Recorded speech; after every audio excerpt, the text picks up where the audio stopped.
ইয়াৰ পাছতে আমি মঞ্চৰ উদযাপন সমিতি আজি এই সভাত উপস্থিত কেইজন সম্পাদকক সন্মুখলৈ আহিবলৈ অনুৰোধ জনাইছো। কেইজন সম্পাদকক আমি মঞ্চলৈ আহিবলৈ অনুৰোধ জনাইছো। ৰাজীৱ তামুলী, পলাশ ফুকন, পাৰ্থ দাস, তিনিজনকে আমি সন্মুখলৈ আহিবলৈ অনুৰোধ জনাইছো। আৰু নয়নজ্যোতি শইকীয়া, হেমন্ত খনিকৰ,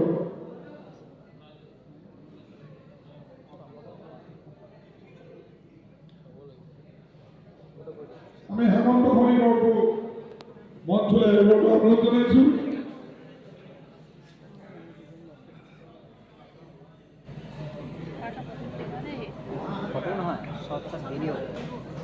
আমি উপস্থিত চাৰিওজন সম্পাদকক প্ৰতিযোগিতাৰ প্ৰথম শ্ৰেষ্ঠ দল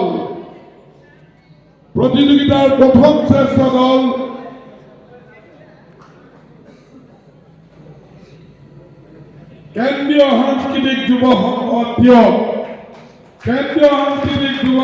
টিয়কৰ দ্বাৰা মঞ্চস্থ কৰা পূৰ্ব অৱতাৰ নাটক প্ৰতিযোগিতাৰ প্ৰথম শ্ৰেষ্ঠ দল হিচাপে বিচাৰকে ঘোষণা কৰিছে। দলটিক আমি সকলোৱে এটা বিশাল হাত চাপৰি দিবলৈ অনুৰোধ জনাইছো।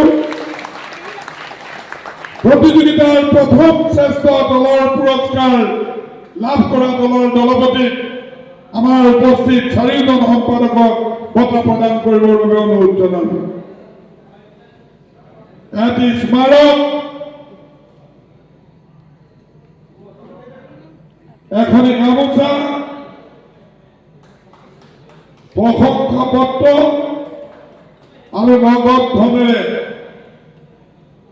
প্ৰতিযোগিতাৰ প্ৰথম পুৰস্কাৰ পোৱা দলটিক সমূহ সাফল্যবাসী ৰাইজৰ মৰম আৰু আন্তৰিকতা জ্ঞাপন কৰিছো। তেখেতসকলৰ এই সাংস্কৃতিক পথাৰখনৰ পথ চিৰসেউজ হৈ ৰওক, এই কামনা কৰিছো। সকলোকে পুনৰবাৰ এবাৰ দলটিৰ বাবে হাত চাপৰি দিবলৈ অনুৰোধ জনালো।